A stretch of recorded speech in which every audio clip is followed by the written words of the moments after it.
Welcome everyone to another episode of A World of Chaos. I have two esteemed guests with me today, and if I'm gonna talk wrestling, I better bring the two best people I know to talk about wrestling.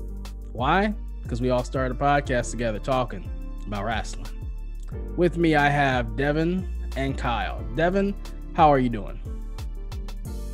I'm great, man. Sitting there recording with you guys like the old times, man. Appreciate it. Well, life. Kyle, what is going on, brother?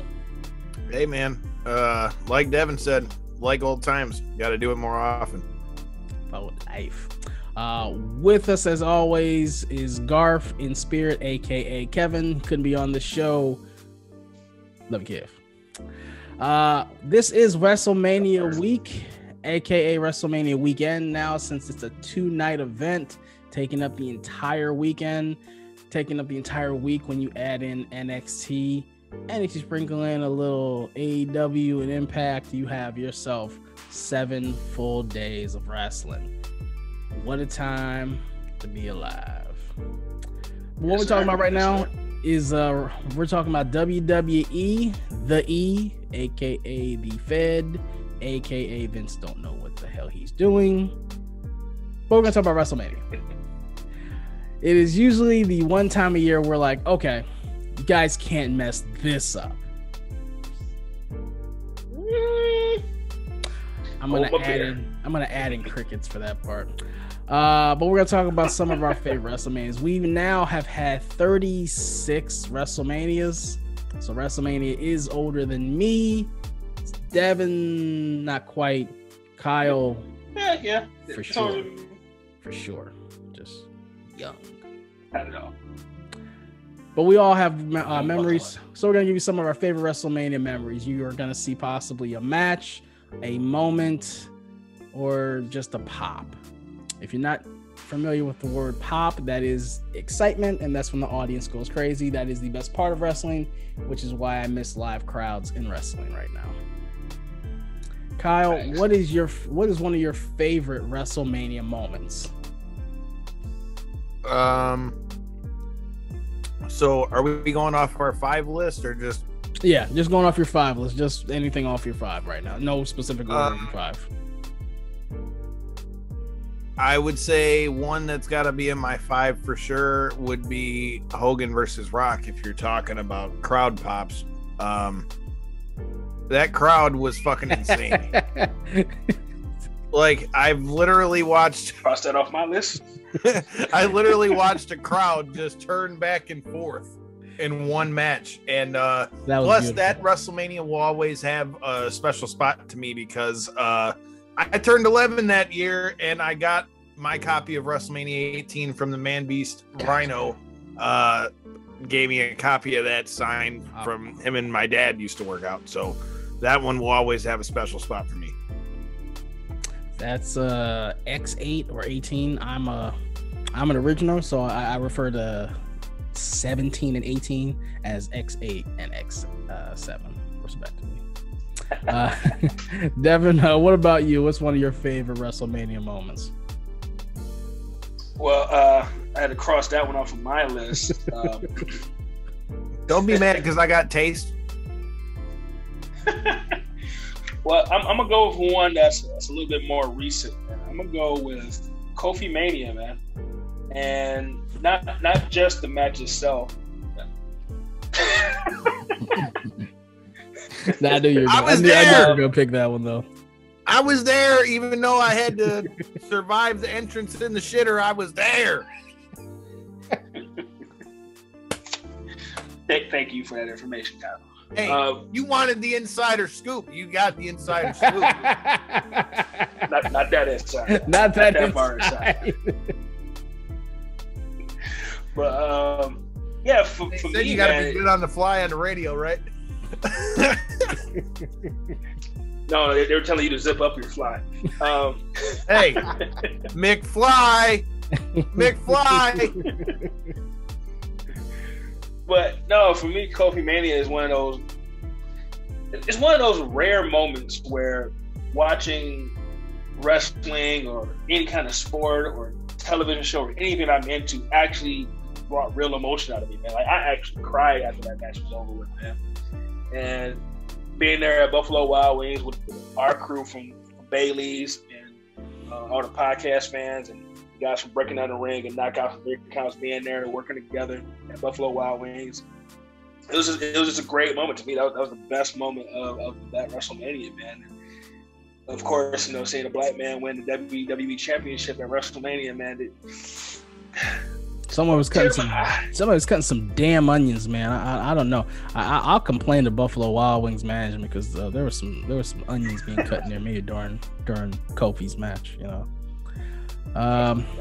I'm not gonna use anything from that since that was on my list, but that was just a great moment, a great build. I'm gonna go with a personal one. WrestleMania 23 here in the D. I was there. Dang. Outside. I was there. Outside Ford Field. I was there. Not inside. I couldn't afford inside. I was outside. And I was outside the night before WrestleMania where they were shooting John Cena's promo with him storming through downtown Detroit in a brand new Ford Mustang. And it wasn't John Cena driving, mind you. It was a stunt driver. But it was cool because Cena was there to show him getting into the actual car. And I didn't get a picture with him because I didn't have a camera phone back then. But it was cool to see Cena and cool to see, I think Vince was there. I think Kevin Dunn was there. I think I remember P.S. Hayes being there because I remember looking at this white dude saying, what the hell does he have on his head? And if I'm thinking back, that had to be P.S. Hayes. Hey, man, don't you be talking about one of my guest uncle, all right? But it was cool. For the fact that we had a WrestleMania here in Detroit, the last one we had was in Pontiac. And for our viewers that are not familiar with the Metro Detroit area, Pontiac ain't nowhere near the D. Like that's an insult. So to have this in the heart of the D, in the Lions Den, Ford Field, which is still a great venue. I don't know why they haven't come back to Ford Field. I know they like having them in larger stadiums, but Ford Field is cold. That's why. It's a damn dome. Yeah, WrestleMania was about the rest of the week though. Where are you gonna have all them shows at? There's a bunch of venues. Well, before you could have had it at the Joe, and that's the thing that pissed me off because the Joe always sold out. I was there at the last show at the Joe; it was sold out. There was no tarp. Hey, me too. All part of the ring. That the Joe was always sold out for them. LCA, not so much, but still, it's we always come out in Detroit. I think Detroit would be in the top 10 best wrestling cities.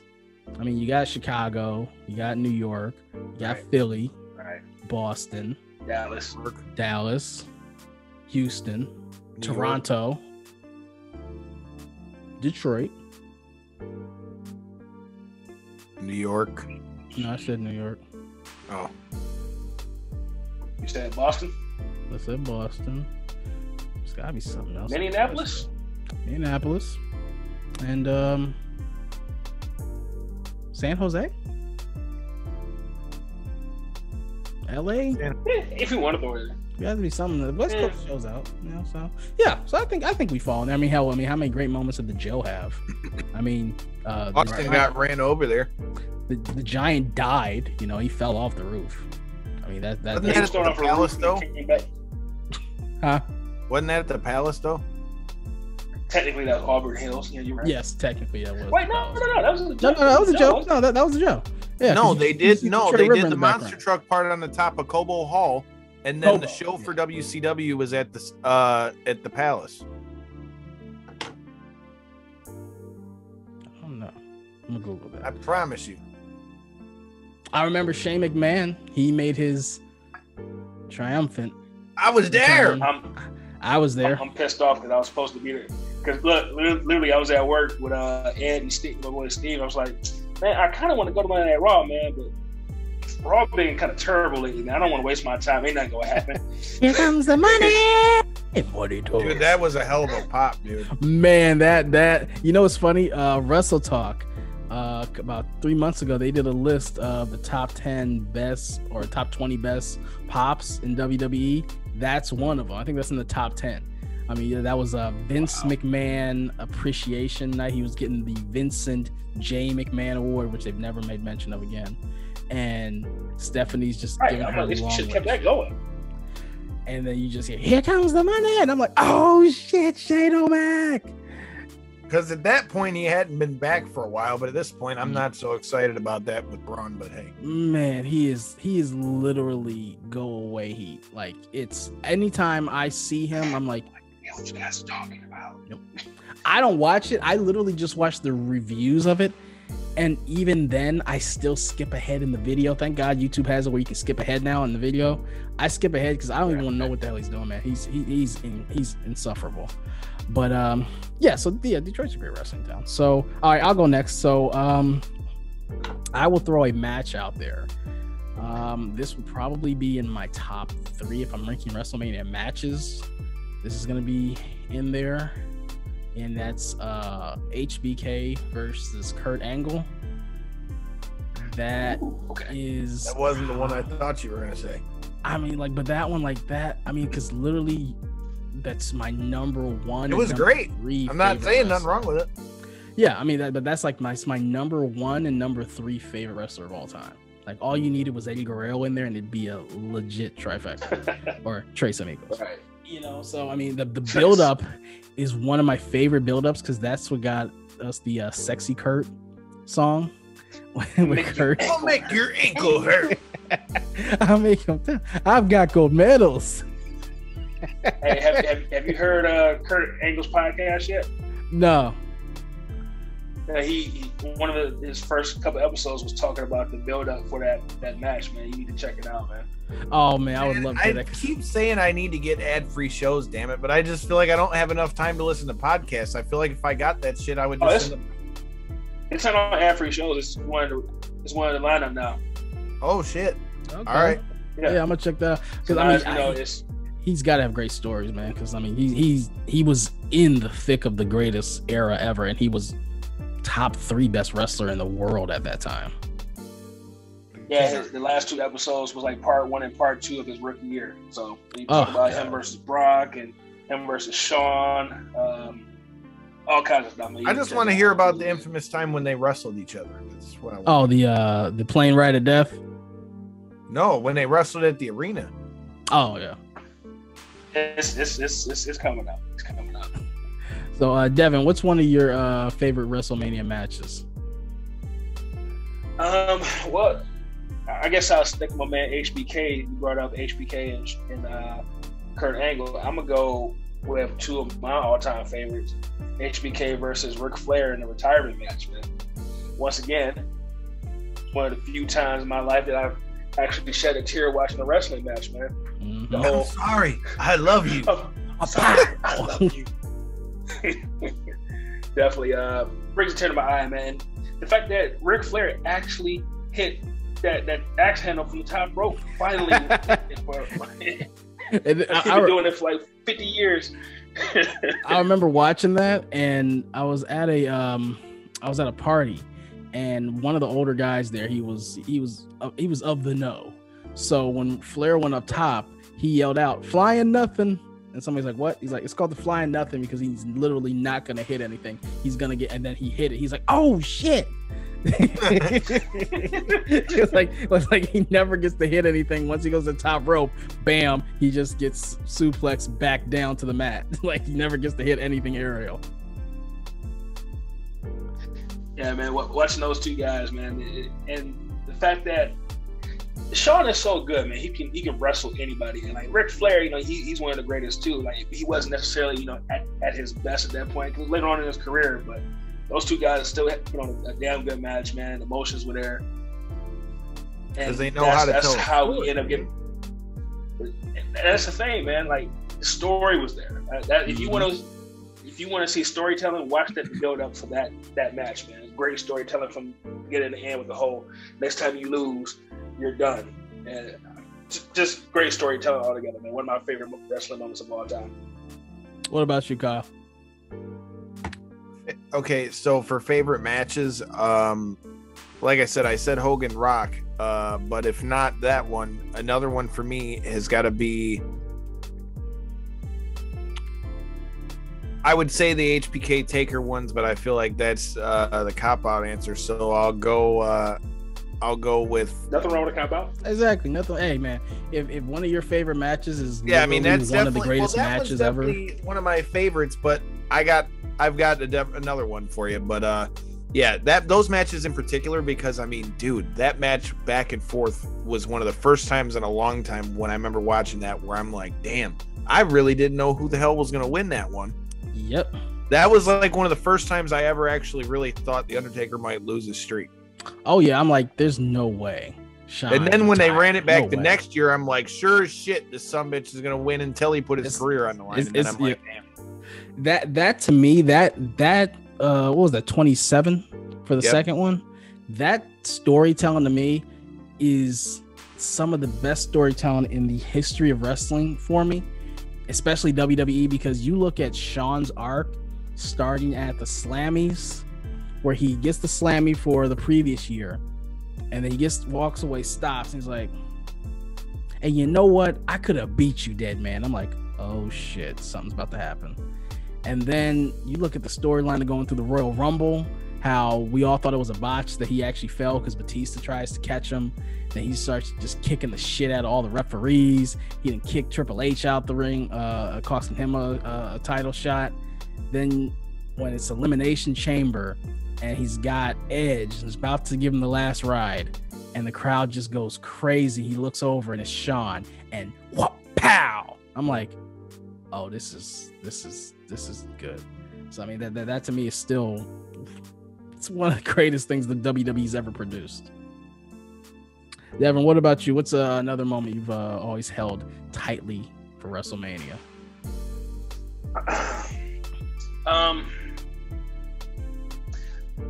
I had to go with what I think was really the true beginning of Austin's run.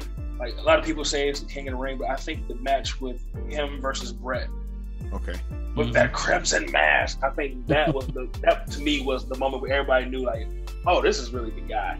Like, he just lost his match, but that's the guy right there, man. One of the best. I think aside from, was it CM Punk and Cena, I think that was the last 5-star match in WWE.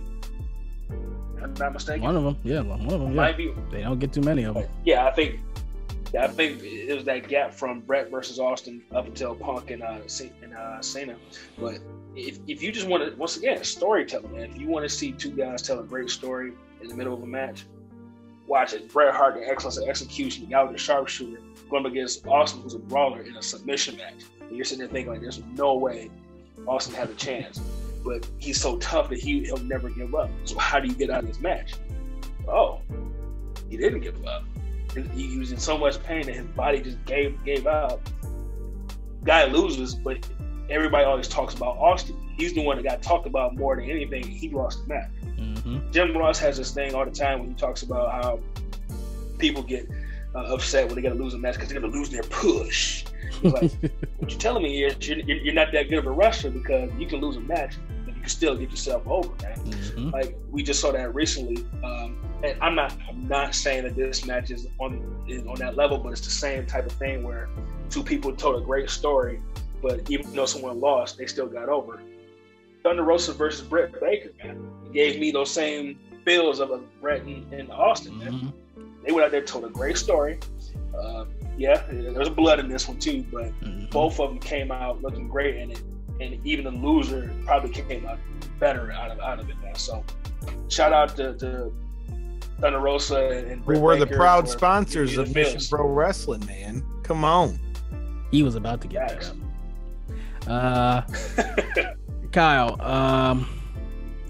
what do you think was the best part of that match, though? I mean, because that's a match that is like one of those. That's what Austin Bret. Yeah, that's like one of those matches that people. Dude, really the best part of that whole match is when he's in the sharpshooter. Period. When he's in the sharpshooter and he's trying to press up out and he's got the blood just streaming down his face, and Ken Shamrock of all people is the referee. Like, come on, man. If you say it ain't that part, what fucking match are you watching? And he was a good guest referee. Like, if there were ever a moment in wrestling that you were just gonna get a dope ass painting of, that'd be pretty fucking sweet.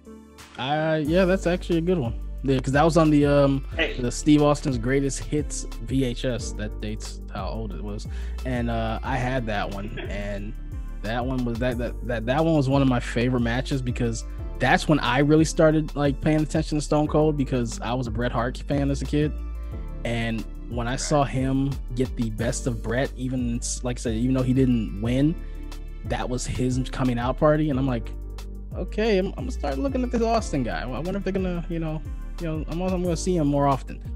That's my dude, man. And Kyle, you kind of brought something up, man.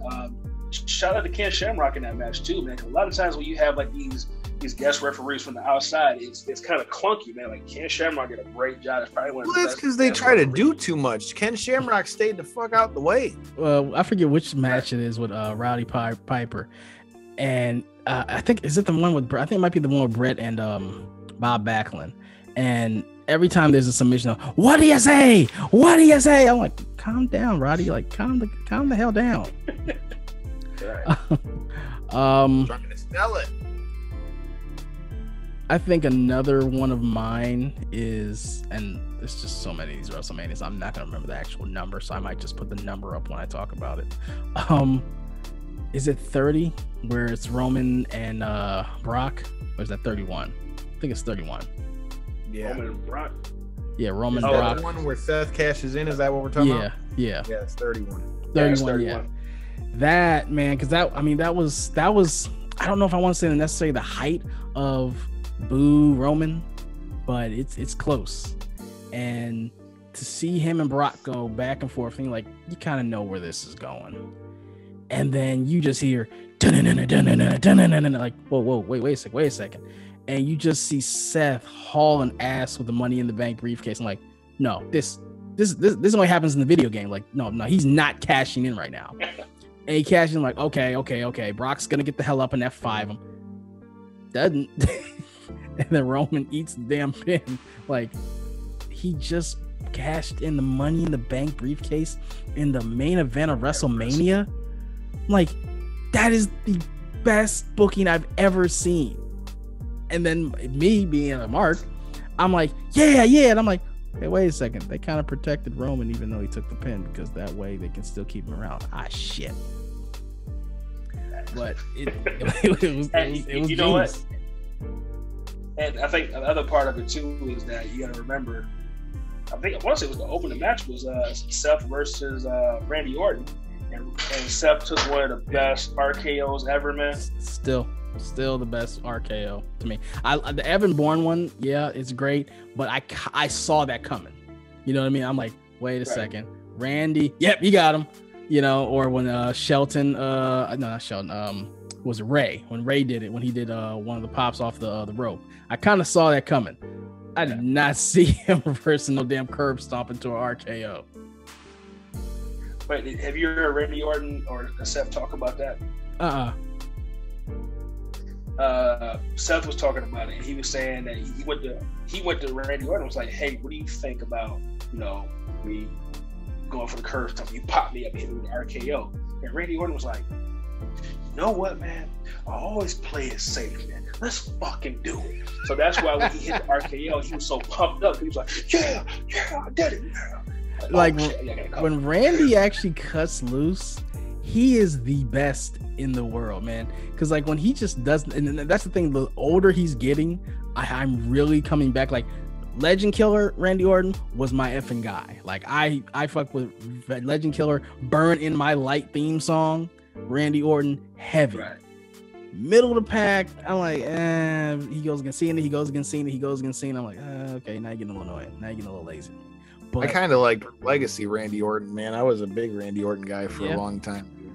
But now this older grizzled vet, like, I'm getting paid $3 million a year. I don't give a shit. What are you gonna do to me, Randy?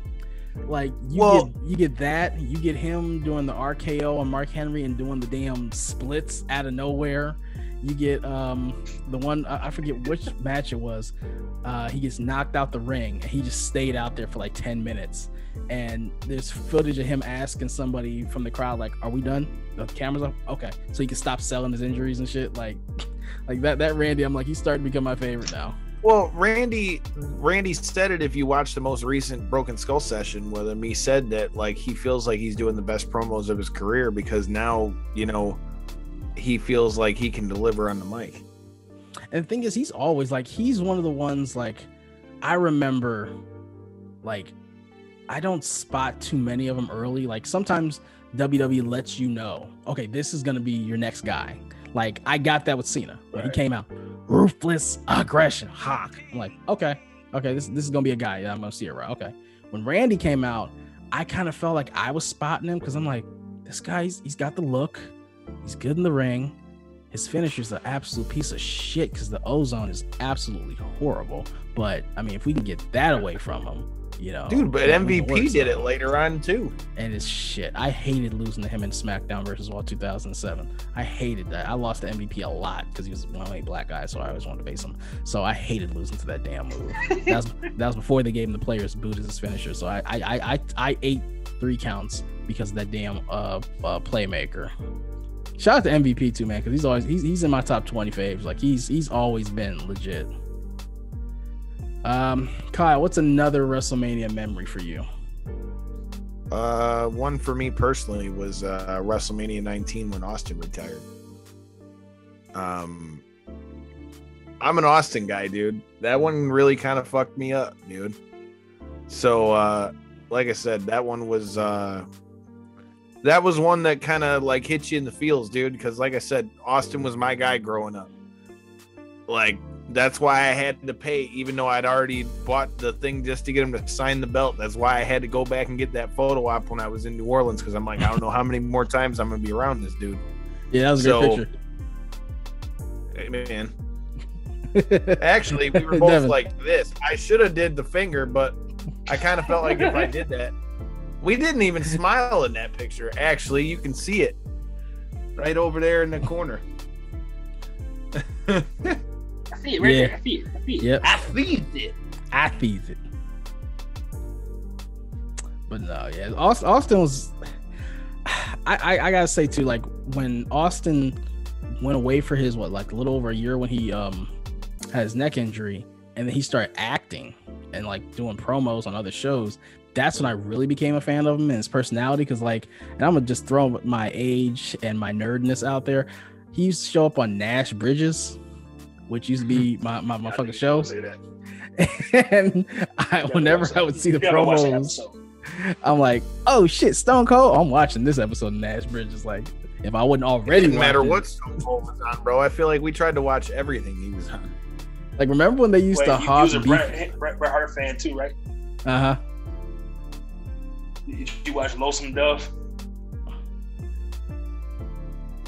Yeah. You watched it, didn't you? That episode I watched. I watched just to see what was going to happen. Got the Hitman on, bro. Yo, remember when they used to have hawk Chef Boyardee? Yes. In the commercials, like how much Chef Boyardee did you buy? Oh man, I gotta say, for canned lasagna, it's not bad. It's not bad. It's an acquired taste, but it's not bad. Like seeing Mankind like putting Mr. Sock on somebody and like, get the new overstuffed ravioli. Like that's vintage. Like that's vintage year 1, year 2 SmackDown when it was perfect. Like old school SmackDown was the best. You probably still got a can of Ico Pro, don't you? No, but you remember Cody's got the Ico Pro flag, remember? Oh man, yeah, I always wanted one of those. Pro flag, and he brought it with us to New Orleans, bro, and or not to New Orleans, to New York, and he was hanging it from the Raptors when we were in Barclays. Yeah, I would honestly love to rock one of those. Just put that on wall, because that's the thing. That is something. The second a wrestling fan of a certain age sees that is gonna get an instant pop out of them. Like Ico Pro, man, like that takes. I remember when they did the 30th anniversary of Raw, one of them, and they went back to Manhattan Center and they had it there. I'm like, yes. If that was not there, it was not authentic. Like that is what I needed to see, that giant banner of Ico Pro right there. Thanks. I'd say another one of my WrestleMania moments. It's actually a recent one. It is Becky winning the Becky 2 belts, winning the Raw Women's Championship off of Ronda Rousey. I was all in for. Damn, I didn't mean that. Sorry, Cody. I was all in for Becky Lynch and her push. Like, and I said it on Knockoutsand3counts years ago. I mean, this is 2017. I started calling it. I'm like, you know what? I kind of wouldn't mind Becky starting to get a push. I'm like, we always get Sasha and Charlotte right now at that time. Bayley. I think that was right when she was getting booed for having an injury, but in her own hometown. And I'm like, you know, they don't push Becky that much. You know, she's good in the ring. She's good on the mic. They need to do more with her. And that was right when we started hearing that Kevin Dunn didn't like her accent and he wasn't trying to put a microphone in front of her that much. And then, like, the girl I was dating at the time, I had to really explain wrestling to her. And that's always fun. That doesn't make you feel like a weird person. We have to explain the wrestling to people. So I'm like, okay, I'm gonna pick and choose who I explain to her because I can't. That's why finding a woman that likes wrestling is like a diamond in the rough, though. If you can find one, keep one. So I'm like, okay, so I'm gonna have to explain to her some of these people. She knows The Rock and she knows of Stone Cold, but I'm like, she don't know the new people. Everybody always knows the Attitude Era people. They don't know the current gens. So I'm like, I'm gonna pick and choose who I explain to her. Of course, the second she saw Roman Reigns, I had to explain who that was because she was just in love with him. And I'm like, that's The Rock's cousin. Really? He's right. I'm like, yeah. Then when she saw the Usos, she's like, it's two of them. Like, yeah. It's a whole thing. It's a whole family. All related. Anyway, this guy's name's Daniel Bryan, and we love him because. So I had to explain. I'm like, so I explained Daniel Bryan. Of course, I explained Punk, and then it was literally like the night after Becky got sucker punched by Nia Jax on Raw, and she broke her nose, gave her the concussion. And I don't know if one of us was talking about it and she just overheard me. She's like, what are you talking about? And I'm like, no, this girl. And I'm like, she's The Rock. She's ready to The Rock too. And I had to explain the whole thing to her. And then when they had Charlotte go versus Ronda at Evolution, and it should have been Becky. No, was it Evolution or Survivor Series? And that, I think it was, and then that was still when Nia, I think she'd injured Selena Vega in that match too. She threw her little ass over, and Selena like damaged her arm or something. And I started explaining it to her, and then Royal Rumble comes around, and this was I was working, and I couldn't go to Bailey's with you guys to watch that Rumble, so I had to explain it to her. So I'm watching the Rumble at home. And Becky comes out after Lana's had her, feign her injury, and I just start running around the room because I knew it was gonna happen. And then when Finley tells her to go on, man, I was popping hard. So when Becky gets through all that, and they still put Charlotte in the match, I am not a fan of Ronda. Like, I am not a fan. Like, please just go away. Hater. Just she can't talk for shit on a microphone. She can't act for shit. I'm good on Ronda. She just beats people up for real. That's all. Well, not in the last couple of fights, but anyway. So I'm like, she's still one of the greatest of all time, man. Come on, man. Yeah. Of course, Kyle defends the MMA fighter. Of course. Hey. About Shayna. Don't say nothing about Shayna. Don't say nothing about Ronda. Hey, I'll give you that. She can't talk for shit on the microphone. I'm not trying to argue that.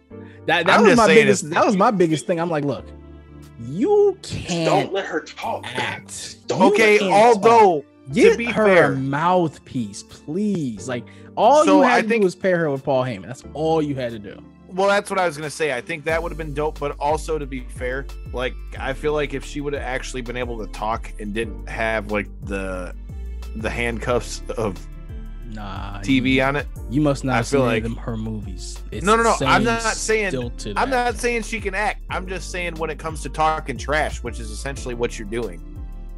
And that, like the thing that was funny to me about Ronda and WWE too, like I've watched her in UFC for years. Like she's badass, and like when she be her weigh-ins and shit, and she get into each other's face, I'm like, oh yeah, I can't wait to see her fuck this chick up.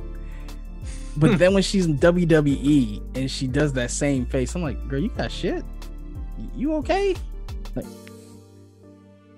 Hey, I'm like, no. For someone that's seen it up close and personal, shit is actually really intimidating. I can imagine, but I'm like, I can imagine, but then like watching, I'm like, that's one of those things that just does not translate. I'm like, Stone Cold ain't gotta look tough for me to be like, oh yeah, he can kick somebody's ass. Brock's big ass does not have to do anything. He's just, to her, it just came off as like fake. And then like the shoot promos she was cutting on fans and everything, I'm like, baby, just stop. But seeing Becky overcome all that, which is another moment like similar to Kofi's, to where I'm like, they are not letting her beat Ronda Rousey and Charlotte in a match. Please, that's not happening. Becky's taking the pin. We all know Becky's taking this pin. And she pins Ronda. So I was there. Okay. It was a great moment, but am I the only one that felt it was tainted? Because they literally tried to go 17 ways outside of the story to get to that ending. They added so much unnecessary shit to it, and I'm like, you know what? I don't even care anymore. I didn't care. I don't want to see any more. They went to jail at one point, and the whole story was like, Ronda's 118 pounds, and she's kicking out a cop's windshield. Like, nah. And then it was like, okay, she's in the match. She's not in the match. No, we're gonna look out for you because you don't know what you're doing. And then the thing that pissed me off the most, it was real simple. You had the story in there. Keep them separated from each other for a while. Have Becky have a feud with Nia Jax because the story was there. And once she finishes her feud with Nia Jax, then start going towards the, hey, I'm going up against Ronda Rousey. If you want to throw Charlotte in the match, fine. I didn't think you needed Charlotte, but at the same time, you needed someone in there. I think that was more to try to carry Ronda. That's what I'm saying. You needed a ring general in there, so okay, I understand that. But just these convoluted stories to get there just made me not care. The funny part, and I've heard other people make this comparison, when Vince comes out with Charlotte, I just got such a flashback to Rock Austin when he comes out saying the Rock's manager is gonna be Deborah, to where it's like, the fuck you bringing her out for? Like you don't need this part. Like, you could have left this part out and it would have been perfect. You literally have the perfect stew going, and then you just start adding in pepper for no reason. But you know, it's funny you say that, because that's one of my WrestleMania 17 Austin Rock is one of my moments too. And I think one of the big things that everybody loves was the promo package. Hell yeah. For the match with the biscuit. But it's like a minute of it, of it is all Deborah. And I'm watching, I'm like, man, this is a great promo. Like, why the fuck is Deborah here? What is this? It's like, you don't take care of her. She's your wife. She's your wife. You take care of her. Yeah, okay. Deborah's out. She's out the equation. Okay, Rock. And then that's when it gets good again. Like, it's like the Limp Bizkit music is playing. You're all into it. All of a sudden, the music changes. Like, here's Deborah. What the fuck? I love the look on her face too. Like, I love the look on her face too. Like, and then Vince's face. You got the Stevie J face. Like, yeah, she gonna be your manager now. Like, that's Austin's wife. That's Austin's wife. Like, they trying to get JR to hype this shit up. Ah, man, like. That's one of the things. Like, yeah, you know what?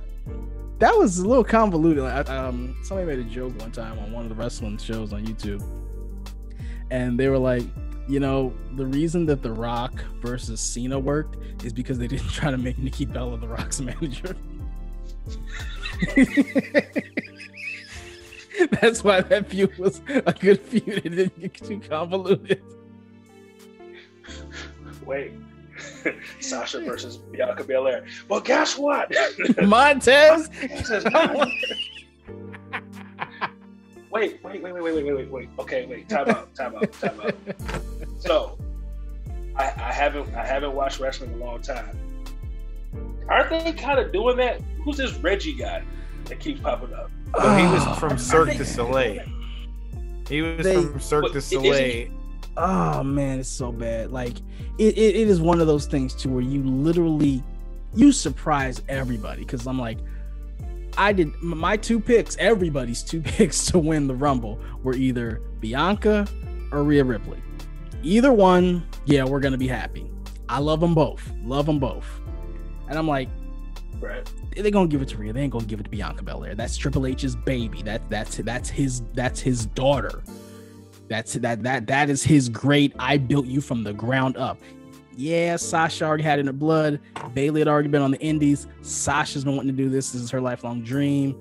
Yeah. Bianca, I found you and brought you to this performance center. This is your thing. And then when she wins, it was similar to Kofi for me, where I got emotional. I'm like, we're gonna have an all-black girl WrestleMania. Like, that's beautiful, man. Like, that's just beautiful. I love it. And that's all they had to do. You have the EST versus the Boss. Writes itself. That's fine. And they do the same thing they do every year. Can the champion and the challenger coexist? And they start putting them in tag matches together.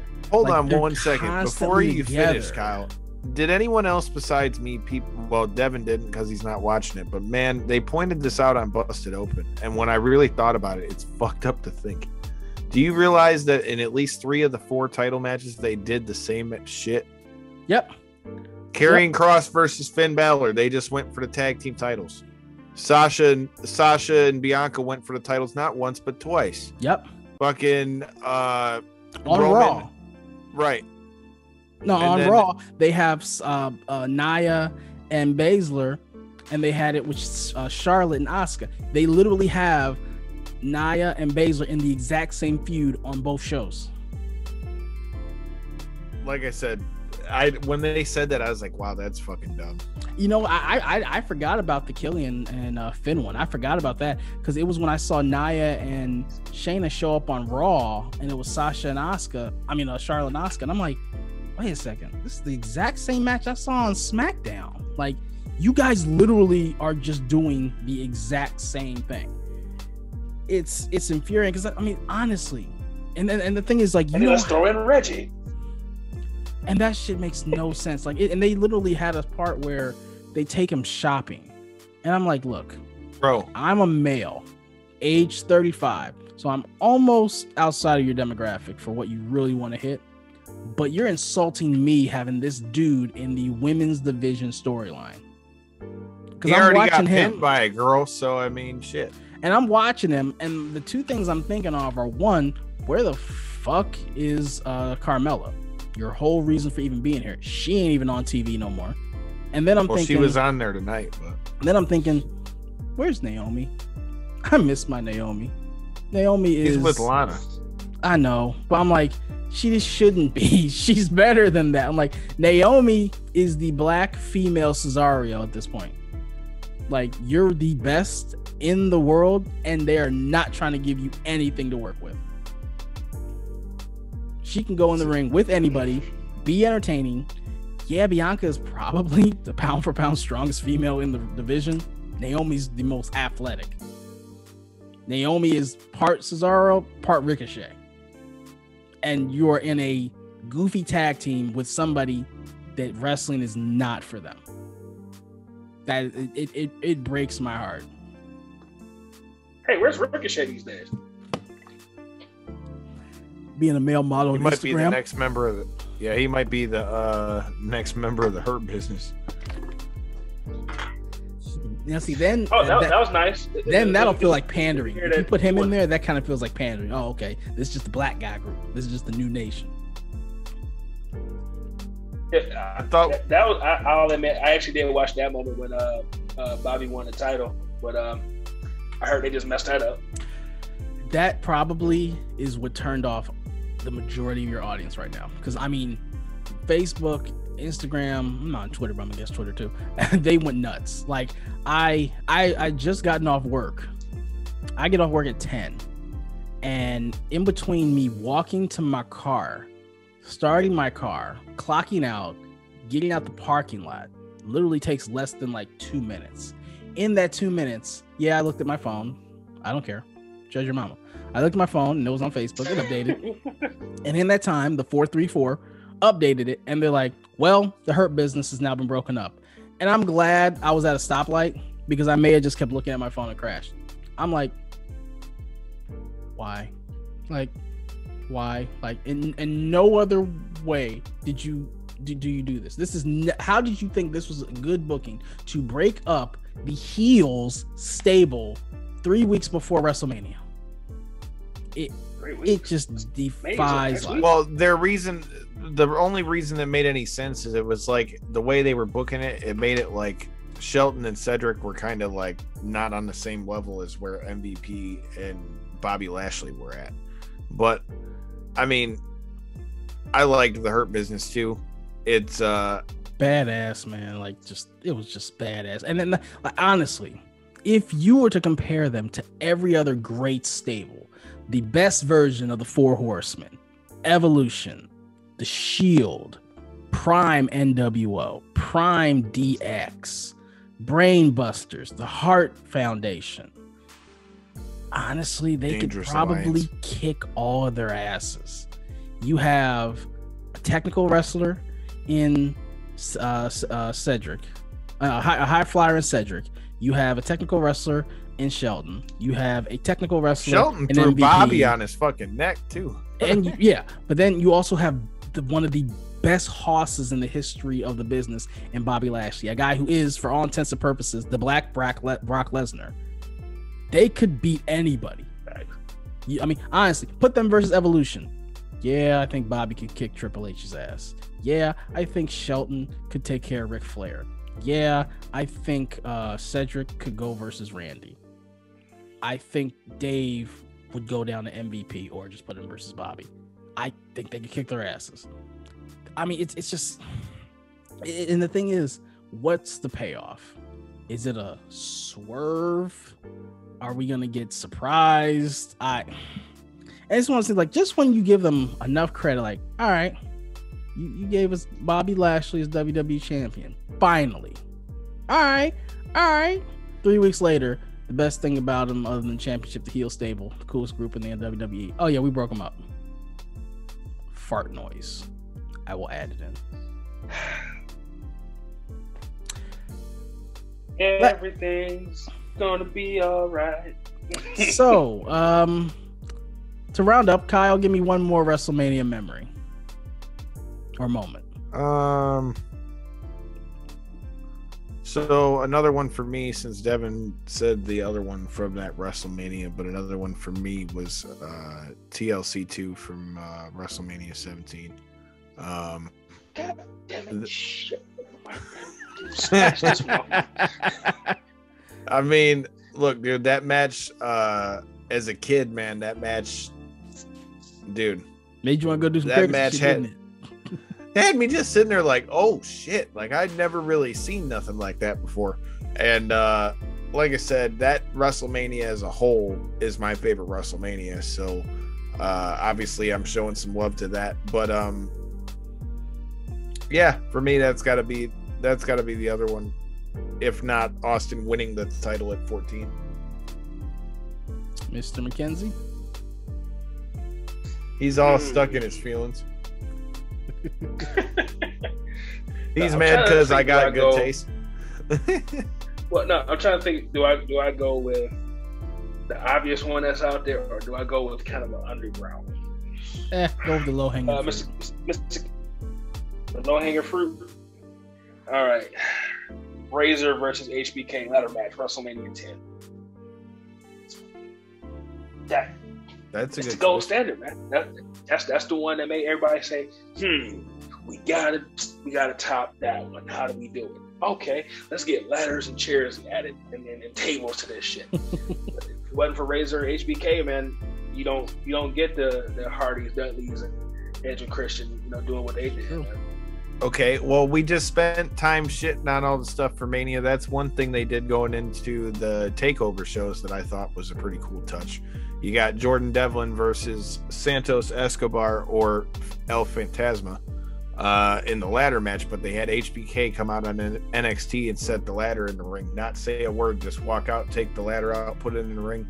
I thought that was did you see the behind the stage scene stuff that happened right before he came out? No. Oh yeah, so as he's coming out, as his music's playing and he's in Gorilla, Adam Cole's right there. He walks up and walks past Cole, and Cole is just grimming him. I'm like, wait, that's something. Y'all know that's something, right? Like, if it ain't AJ, it's him. Like, that's him. I think Cole and O'Reilly is where we're going, but maybe somewhere. I'm like, we've all wanted AJ versus him because, like, AJ's the new Shawn. Yeah, but AJ's old now. Who's the new AJ? He's not that old, sir. He's getting ready to retire in the next year. That's because he wants to, not because he needs to. I'm not saying he's out the pasture. I love AJ Styles. He's one of my all-time favorite wrestlers. But I'm like, if there's a new AJ, yeah, it's Adam Cole. I mean, he's small, but he's agile. He's technical, charismatic as shit. He's a 5-tool wrestler. He can pretty much do everything. He's tested from indies.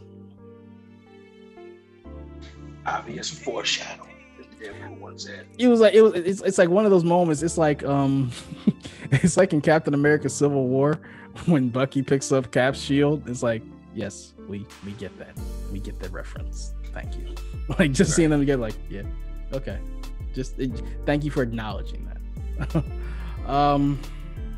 For me, I keep going back to this WrestleMania. I think it's at is that X7 where Vince and Shane have their match, or is that X8?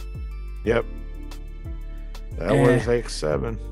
And he's Vince, and I still say this, man, one of the top 5 worst ideas they've ever had outside of Hulk Hogan Pastamania was having Trish Stratus get into her panty and bra and just bark like a dog. Like, that was just like a bad idea. Like fire your team.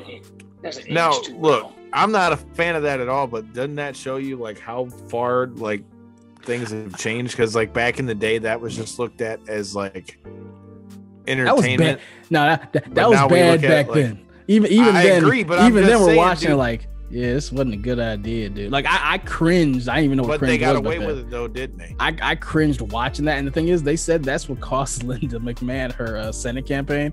The guy that was running against her, he would run that in an ad. Like, is this the person you want? And Senate, like, yeah, you guys probably should have tried that ahead of time. But no, he does that. He's just the heelest Vince McMahon he can be. He's having an affair with Trish. He's got Linda all looped up.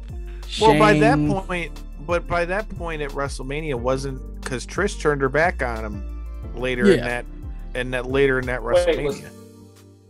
Was that the one where Vince went under the ring to get the pipe and he goes peeking over the camera? He has that real sinister look on his face. Yep. And he gets the chair. For the greatest shots by a cameraman in wrestling history, man. It was perfect. Then he puts Linda in the ring. You're gonna watch me kick his ass. And then Linda just rises up, man, and it's just spot on, perfect timing. And Shane, Vince turns around, she just hits him right in the grapefruits. Like, it was just perfect. I'm like, this is why I love wrestling. Like, it's soap opera shit, and I love it. Thanks. All right, gentlemen, what are your last ones? Devin, give me another lasting memory from WrestleMania for you. Well, I'll sneak this one in because I brought out Razor versus HBK from WrestleMania 10. I think the match that Razor and HBK never happened. This would probably be one of the most talked about matches of all time. And honestly, I'm not even the biggest Bret Hart fan. Bret versus Owen WrestleMania 10 is hands down one of the greatest matches of all time, man. You just want to see two guys just go at it and just technical wrestling at its best, man. But anybody that ever wants to be a wrestler, I think needs to watch that match. It's perfect. It's perfect wrestling. Like, Brett does not get like, enough. You ever heard? Brett doesn't get his flowers enough right about now, because you can look at half of the guys out there right now. I'm like, yeah, you got that from Brett. You ever heard a rapper say that guy's your favorite rapper's favorite rapper? Well, that match is your favorite wrestler's favorite wrestling match. Man. Yep. Just two guys going out there and honestly, I thought after that Owen Hart was going to get the push that he's so rightfully deserved, but it never really happened for him, man. But yeah. I mean, you can't lay out a better resume than that match right there. Mr. Collison. So for me, this one will be a little controversial for people, but if we're just judging it based upon like moment reasons and that kind of stuff, it is a Benoit. It is. Just saying, bro. I remember getting that DVD for Christmas just because of that WrestleMania. I still have it. Matter of fact, it's in the DVD case right behind this chair. So see, kids, a DVD is. No, I'm joking. Look, man, I used to be the king of going to Walmart or whatever store it was, and I would look for. No, I didn't do that, but I would find any wrestling DVD you could find, or like, especially when you'd go up north where they used to still have videotape stores, you know, where you'd actually get a VHS tape. Y'all kids don't know shit about that. I would find like the 98. I found the 98 SummerSlam up there, dude. I found like just all kinds of just random ass tapes and shit. No, not to keep piling on you because you're the youngest one, but the fact that you said that you used to go to Walmart and buy these, that does date. No, I'm talking about the DVDs stuff, I know, dude. I'm talking about when we had to go to Sam Goody to get them damn wrestling DVDs. I remember Sam Goody too. Only places that actually had them because they had a deal. I remember them because I remember when they turned FYE. Because that's the only place we could find legit wrestling merch. Is either there or Spencer's, because no place has had regular wrestling shit. Spencer's, man. That's how you found the real good shit. Like media play. Oh man, I'm old. The gray hairs. Yeah, my knees are talking to me. Just wake up and just feel tired already. Man.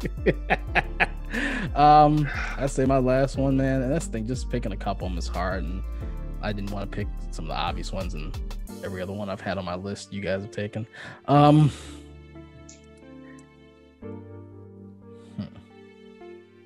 surprised you didn't pick Jericho versus Angle, man. I actually thought one of y'all were gonna say that. That's why I didn't pick it.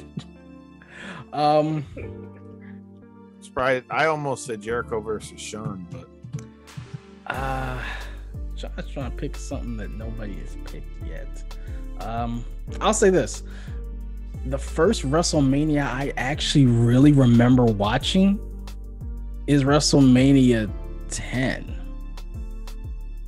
Yeah, 10. That's Caesar's Palace, right? No, that's 9. No, that's the Garden. 9 is the Caesar Palace. 9 is the first one I remember watching because it was the first time. Jim Ross. Yeah. Toga. 2000. Simpsons fans. Yoko versus Brett, and then Yoko versus Hogan for some weird reason. That is the first Hogan moment must be champion in I Germany. remember not liking the booking, and I'm like, wait, what? Like, wait, why? How did Hogan come out and get it? I wanted Brett to win. Like I said, I was Bret Hart kid. I'm like, wait, why did Hogan get to win? This is bullshit. And wait, and you know the weird thing is, and no disrespect to the dead, but the fattest guy in the company wrestled 3 matches that night. And if you remember, he started off against Lex Luger. Yep. Then he had to wrestle Brett later on that double match. The then double. He had another match. Mm-hmm. He had another match against Hogan. Like, how does this work? And I remember hating it too because I didn't like Hogan when he had the red tights. I didn't like the look, so I'm like, I don't like the look, and you won, ill. And then Hogan's just all cheese and mugging. Oh, okay. I guess if you want me to be champion, I remember that was the first WrestleMania. I'm like, no, I don't like this. No, I'm not. I am not a fan. You guys know I never liked Hogan anyway, so of course I hate that. And I was like, I want the Japanese guy that's brown for some reason. Man, finding that out when I was older, I felt so bad for him. I'm like, dude, that's tough. That's tough, man. I used to watch it. I'm like, okay, he kind of looks Japanese, but he's kind of darker than most Japanese people. I don't. Oh, that's how I felt with Muhammad Hassan. I'm like, and the funny part, isn't he like Italian? Yeah, he's Italian. Yes. Have you ever watched? Speaking of which, have you ever watched his interview with past guest of the show, Chris Van Vliet? If you haven't, you need to watch it, listen to it, whatever. It's fucking fascinating because the guy talks about some of the heat that he got, like in some of these cities, and basically how the guy got so much heat to where the character had to go away because of when they were doing it. Oh man, I felt so bad for him because he got so much shit. Some of it he put on himself, because one story I always heard is of course he's the Middle Eastern heel, so he has to have the camel clutch as his finisher. And Eddie does it in a match, and then he goes and tells Eddie, hey, you need to stop doing my finisher. Eddie's grandfather created the camel clutch move. So Eddie, being a locker room leader, is like, the fuck you say this? That's my family's move. What the fuck you doing it? And I lived in the funny part about the Muhammad Hassan thing. I lived in Hamtramck when he was out. So I had friends that watched wrestling. They were not liking the fact that they could clearly tell this dude was not he was not from any part of the Middle East. He was one of them said like they could tell. They're like, he's not representing us. And I remember it was funny. Davari that was with him and he was from Hamtramck. Right. And that was the funny thing, because when I went on one of the video games, when you could choose what city you're from, Hamtramck was one of them. I'm like, wait, who the hell's from Hamtramck? Let me find out. Oh, Davari. Ooh, that's gotta be embarrassing. Right. Oh man, but before you get out of here though, man, you said you wanted some moments from that we were actually there for. You know, I was thinking about this when you were talking about some of the weirder ones. One that stands out to me, especially after the whole debacle that we just went through, is 23 when Trump and Bobby Lashley shaved McMahon bald. Like, dude, that was a sight I never thought I would see. That crowd was losing its shit. His head is so that crowd was losing its shit, bro. That's when we got Do-Rag Vince, man. I almost forgot about Do-Rag Vince. Oh man, with them big ass tweed suits and a fucking do-rag on. Oh god. And then Trump. And then the other one for me, Trump can't talk, and they had him up. They're like, "Oh, Bobby, yeah, we love Bobby, don't we?" I'm like, dude, just Bobby's our man. Just stop, dude. I remember her story too. Not to mention he threw the shittiest punches in wrestling history. Oh my god! Well, his hands are tiny. It's funny. It's funny that when they said that when Vince did the Vince McMahon death angle, Trump thought that was real. He thought that there was just happened to be a live camera on Vince's limo when it blows up. He called WWE headquarters to ask, "Is my friend Vince okay? I just saw his limo get blown up on TV." Wait, didn't that happen like literally the same week that Chris Benoit did what he did? Mm-hmm. Yeah, that's actually what broke the character. Okay. Yeah, it's just weird that timing happened, because that happens on Monday. They had a pay-per-view that Sunday. It was an ECW pay-per-view. Yep. Chris was supposed to win. He was supposed to win the title. Because I think Punk was. Did they switch to like Chavo or something like that? Or John Morrison. Morrison. That's when they made him champion. And then Monday it was gonna be Vince McMahon appreciation. That was perfect. It's Vince McMahon Who Done It. Then what? And okay. that's actually how I found out, because I was working. I think I was working like double shifts, and I didn't hear about it all day. And when I got home, it's 8 o'clock, got ready, turned on TV, and it's Vince, and I'm instantly like, okay, what the hell? Like, thanks for keeping kayfabe. And then he just goes on. I'm like, oh, this is crazy. And then for a second, I thought it was fake, because I'm like, okay, you were supposed to be dead. Now you're saying he's dead. Let me look this up. And then I think a couple people start calling me. They're like, dude, turn on CNN. They're talking about Chris Benoit's dead. And right. Well, dude, I remember me and my buddy, man, my buddy didn't even watch wrestling like that. When Benoit died, I remember both of us being like, damn, dude, that's crazy. Because I feel like most people were Benoit fans. But then, like, as like a day or two went by and like all the news of that came out, dude, it was insane. Like, it was insane because everybody collectively went from like, go ahead.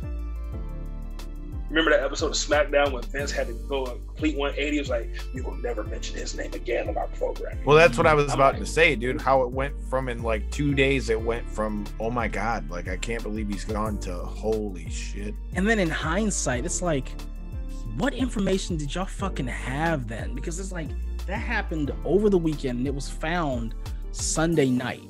Like, I heard that they found it like well, did you watch the Dark Side of the Ring on it? Yeah, but it's still like, even JR says like, you know, we didn't have all the information. I'm like, how did that's because the cops probably kept it quiet. That's why.